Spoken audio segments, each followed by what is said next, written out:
నమస్కారం. ఈ రోజు మనం ఒక చాలా పెద్ద సమస్య గురించి మాట్లాడుకుందాం. అది మన తలల పైనే ఉంది, కాని మన కంటికి కనపడదు. అదే స్పేస్ డెబ్రీ, అంటే అంతరిక్షంలో పేరుకుపోయిన చెత్త. ఇది కనిపించకుండానే మన భవిష్యత్తుకు చాలా పెద్ద ముప్పుగా మారుతోంది. సరే, దీని సంగతేంటో వివరంగా చూద్దాం. ఈ మధ్య జరిగిందండిది. మార్చ్ 2024 ఫ్లోరిడాలో ఒక ఇల్లు. అంత ప్రశాంతంగా ఉంది అనుకుంటుండగానే ఆకాశం నుంచి ఏదో దూసుకొచ్చింది. ఒక 700 గ్రాముల వస్తువు, అంతే పెద్ద బరువేం కాదుగదా. కాని అది నేరుగా ఇంటి పైకప్పును బద్దలు కొట్టుకొని లోపల పడింది. అదృష్టవశాత్తు ఎవ్వరికీ ఏమీ అవలేదు. కాని అందరి మెదడులో ఒకే ఒక్క ప్రశ్న. అసలది ఎక్కడ్నించొచ్చింది అని ఆరా తీస్తే తెలిసిందేంటంటే, అది మన ఇంటర్నేషనల్ స్పేస్ స్టేషన్ నుండి పడేసిన ఒక పాత బ్యాటరీ ప్యాకెట్లోని ముక్కనమాట. చూసారా, ఎక్కడో అంతరిక్షంలో ఉన్న చెత్త భూమి మీద ఒకరింట్లో పడింది.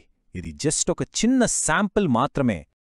ఈ సంఘటన మనల్ని ఒక పెద్ద టాపిక్ దగ్గరికి తీసుకెళ్తోంది. అసలు భూమి చుట్టూ ఉన్న ఈ ఆర్బిటల్ జంక్ యార్డ్ అంటే ఏంటి? మన గ్రహం చుట్టూ ఎంత చెత్త పేరుకుపోయిందో ఒకసారి చూద్దామా? స్పేస్ డెబ్రీ అంటే అంతరిక్ష శిథిలాలు.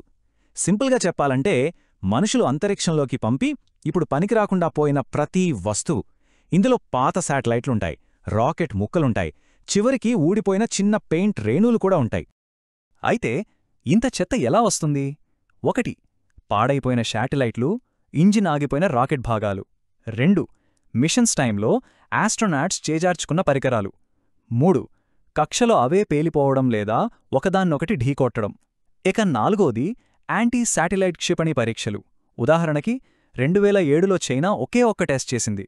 దానివల్ల ఏర్పడిన 3000 ముక్కల్ని ఇప్పటికీ ట్రాక్ చేస్తూనే ఉన్నాం. చూడండి, ఒక్క టెస్ట్ ఎంత పెద్ద సమస్యని సృష్టించిందో. సరే, ఈ సమస్య ఎంత పెద్దదో నంబర్స్లో చూస్తే మనకు షాక్ తగులుతుంది. ప్రస్తుతం భూమి చుట్టూ తిరుగుతున్న ఈ చెత్త మొత్తం బరువు ఎంత అనుకుంటున్నారు? ఏకంగా 13,000 టన్నులు. అంటే దాదాపు ఈఫిల్ టవర్ బరువు కన్నా ఎక్కువన్నమాట.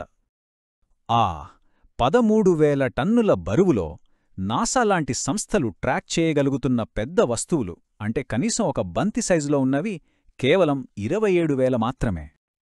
కానీ అసలు భయపడాల్సింది మనం ట్రాక్ చెయ్యలేని వాటి గురించే. అంచనాల ప్రకారం దాదాపు 100 ట్రిలియన్, అంటే 1,00,000 కోట్ల చిన్న చిన్న ముక్కలు కక్షల బుల్లెట్లలా దూసుకుపోతున్నాయి. వాటిని మనం చూడలేం, ట్రాక్ చెయ్యలేం. అదే అసలు ప్రమాదం. సరే, ఇంత చెత్త ఉంది, ఓకే. కానీ దానివల్ల ప్రమాదం ఏంటి? అది ఎందుకు ఇంత డేంజరస్?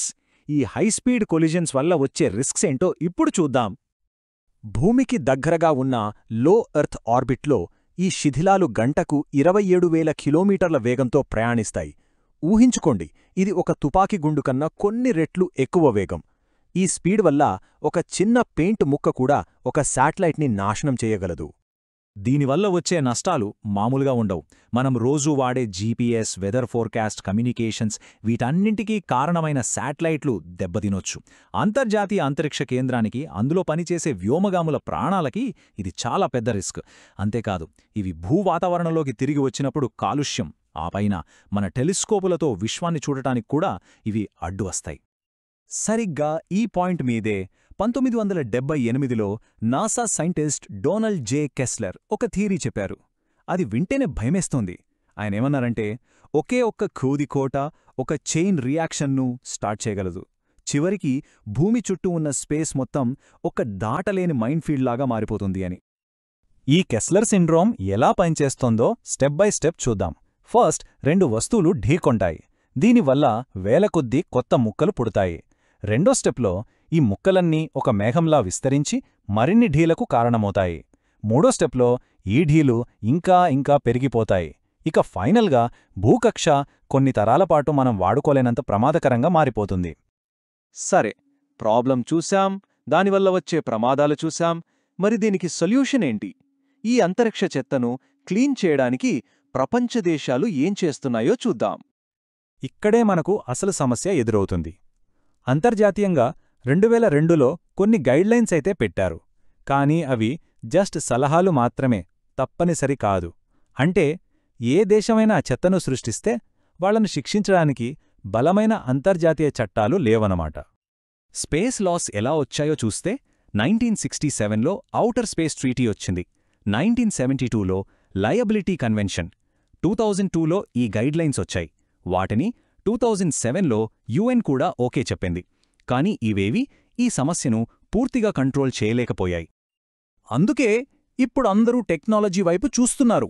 కొత్త శాటిలైట్లను వాటి పని అయిపోగానే కంట్రోల్గా భూమి మీదికి పడేలా డిజైన్ చేస్తున్నారు. మళ్లీ వాడగలిగే రాకెట్లను ఉపయోగిస్తున్నారు.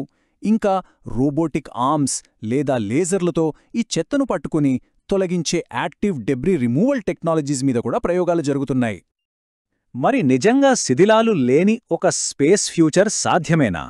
ఈ డైరెక్షన్లో ప్రస్తుతం ఏం జరుగుతోంది? మన ముందున్న సవాళ్లేంటి? ఒకసారి చూద్దాం. ఈ విషయంలో మన ఇండియా కూడా చాలా అడ్వాన్స్డ్గా ఉంది. ఇస్రో వాళ్ల IS-4OM ఇది మన శాటిలైట్లకి ఏవైనా ప్రమాదాలున్నాయా అని నిరంతరం గమనిస్తుంటుంది. ఇక ప్రాజెక్ట్ నేత్ర ఇదొక ఎర్లీ వార్నింగ్ సిస్టమ్ లాంటిది. ఇంకా పోయం అనే ఒక సూపర్ ఐడియా ఉంది.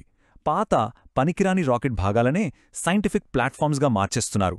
అంటే చెత్తను కూడా రీసైకిల్ చేస్తున్నారన్నమాట. ఇక యూరోపియన్ స్పేస్ ఏజెన్సీ అయితే ఒక పెద్ద టార్గెట్ పెట్టుకుంది. అదే జీరో డెబ్రీ చార్టర్.